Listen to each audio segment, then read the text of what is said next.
Մշակված սարքը, որը ամբողջությամբ նախագծվել եւ պատրաստվել է այստեղ Քիմիական ֆիզիկայի ինստիտուտի մակրոկինետիկայի լաբորատորիայում, բաղկացած է հետեւյալ կարևոր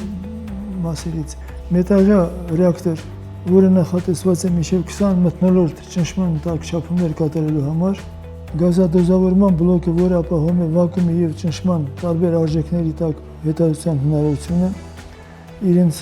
չափիչ թվային տվիչներով, քանի որ հետազոտվող այս նմուշի տաքացումը ապահովում է ածխի կտորի միջոցով,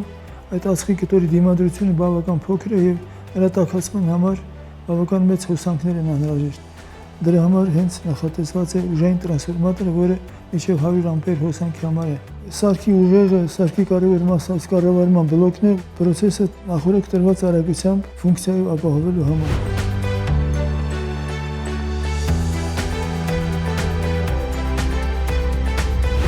Սարքի վրա հնարավոր է ցանկացած ջերմային ռեժիմ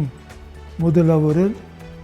եւ տեսնել, թե այդ ռեժիմներում պրոցեսը ինչ ուղղությամբ է գերադասում ընթանալ, այսինքն կանխատեսել այն պայմանները, որում ռեակցիան կարող է այս կամ այն ձևով, այս կամ այն արգասիքի ուղղությամբ ընթանալ։ Դա չափազանց կարևոր ուրեմն արդյունք է, քանի որ մենք փորձում ենք այս սարքի վրա, որտեղ նմուշները տասնյակ միլիգրամներ են ոչ ավել, այդտեղ ստացած արդյունքը տեղափոխել մեծ ռեակտորում այրման ռեակցիայի միջոցով ապահովելով նյութի սինթեզը։ Երբեմն դա հաջողվում է, երբեմն դա ավելի երկար աշխատանք է պահանջում։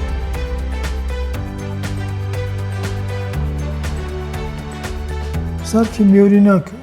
վաճառվել է Ամերիկայի Միացյալ Նահանգներ Նոթր Դամի համալսարանին բավական կլոր գումարով եւ արդեն 2 տարի այնտեղ շահագործվում է։ Եվ այս պահին էլ մեր ասպիրանտներից մեկը այնտեղ շարունակում է Նոթր Դամի համալսարանի խմբի հետ այդ սարքով նոր արդյունքներ ստանալ։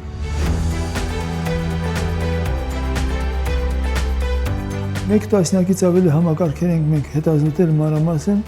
արդյունքները հրապարակվել են 17 հետազոտական հոդվածներում,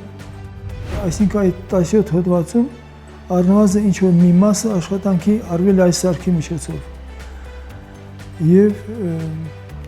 զեկուցվել են արդյունքները 10 միջազգային կոնֆերանսներում։